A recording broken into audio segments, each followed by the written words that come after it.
A grandeza do povo escolhido por Deus. Relata as Sagradas Escrituras que o propósito, quando o nosso Deus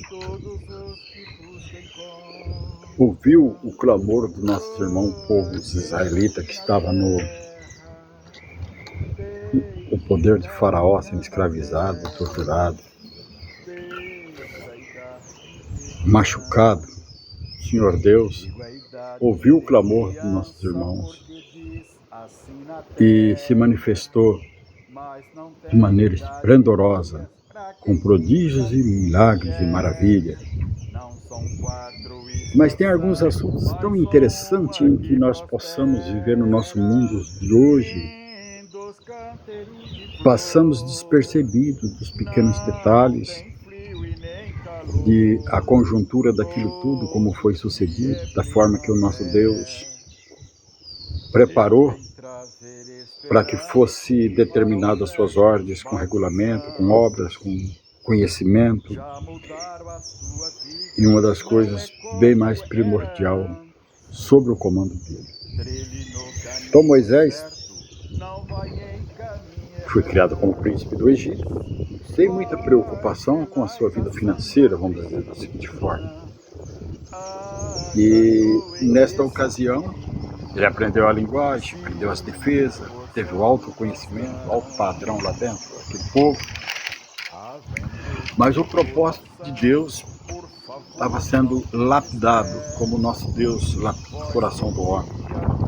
E um dia ele se manifestou e Moisés ouviu o chamado de Deus. Naquela época lá era livremente a livre escolha. Você poderia não ter muito compromisso com a maneira de conduzir a palavra de Deus, porque ainda estava ainda em formação aquilo que nosso Deus queria para o futuro. Então, nossa responsabilidade era tanto, mas não tanto, quanto após a retirada do povo do Egito. O que aconteceu? Moisés tira a vida de um egípcio, narra as Escrituras. Ele se torna fugitivo. Se nós for pegar no começo do nosso estudo bíblico, do nosso trabalho, da palavra de Deus, fala também que Caim foi fugitivo, mas ele foi para o lado diferenciado, ele foi o primeiro homicídio. Já nesse caso, Moisés ele foi fugitivo para poder preservar-se a própria vida e voltar, deixando tudo aquilo que era do Egito para trás, trazendo para dentro de si, para dentro do povo, a esperança de salvação. Salvar o povo da escravidão, salvar o povo das tribulações, que era demais, era fundamental naquela época, um que viesse fazer a libertação desse povo. O libertador seria designado Moisés. Quando ele teve aquele contato com Jetro,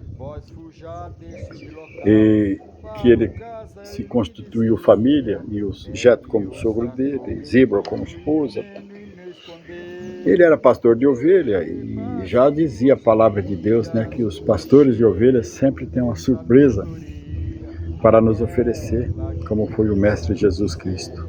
Eu não consigo falar do exemplo sem lembrar do nosso Mestre. Então Moisés, adiante do grande monte, parece uma salsa, queima, a árvore não acontecia nada. Aí aparece uma voz dizendo: Moisés, Moisés, tire o calçado dos seus pés, que no lugar que pisa é solo sagrado. Olha que bênção. E assim ele fez. Aí ele conversou com Moisés. Primeiro ele animou Moisés que tinha que fazer essa obra.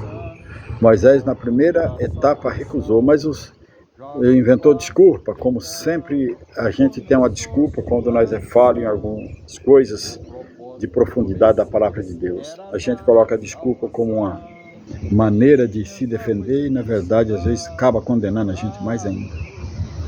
Aí o Senhor Deus falou: mas quem é que fez a boca do homem? Que ele tinha falado que tinha dificuldade de falar, tinha a língua presa, coisa parecida assim. Aí o Senhor Deus fala para ele, mas quem é que fez a boca do homem? A língua, tudo, a voz, o que faz o homem? Não foi eu? E aí desarmou aquela fúria de Moisés, aí não teve jeito. Ele, Moisés, você vai e fala tudo que eu dizer a Faraó. E aí Moisés, ele ficou com medo.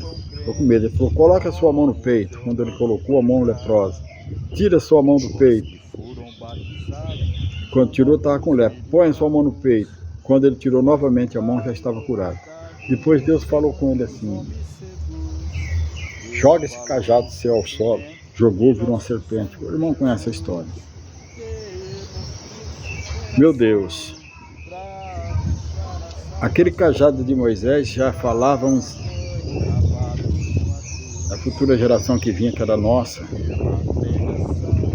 que quando ele chegou diante de Faraó, mostrando os prodígios e os milagres, Faraó quis mostrar que tinha muito feiticeiro, conhecimento naquela época, fez o mesmo papel, mas só que o cajado de Moisés engoliu do rei Faraó. Irmão, quando fala tira o calçado dos pés, esse é um ponto chave do que estamos falando aqui.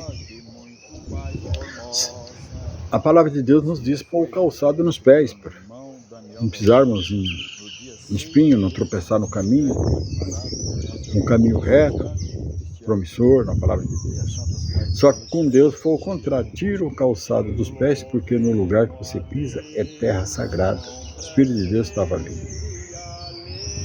Duas coisas muito importantes. Aquela terra hoje, nas buscas para o campo espiritual, hoje seria o coração do homem, onde o Espírito de Deus abençoa e santifica.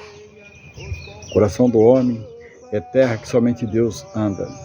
E naquele momento, o único que tiver o privilégio único foi o nosso irmão Moisés. Mas uma coisa muito interessante foi que quando Moisés se apresentou a Faraó, rei do Egito, ele não chegou mostrando a força que Deus tinha dado para ele. Ele foi com uma pessoa calma, lenta, tranquilo no que estava fazendo. E Deus, nosso Pai, provou mais uma vez a ele que ele não estava sozinho. Fez o feito pelo desfeito, fez a obra determinada que Deus mandou, desfez aquilo que o Faraó quis aplicar e provou que o eterno é sempre eterno. História simples, objetiva, mas gostosa de ser lembrada. Fica na paz de Deus, que o amor de Deus esteja presente.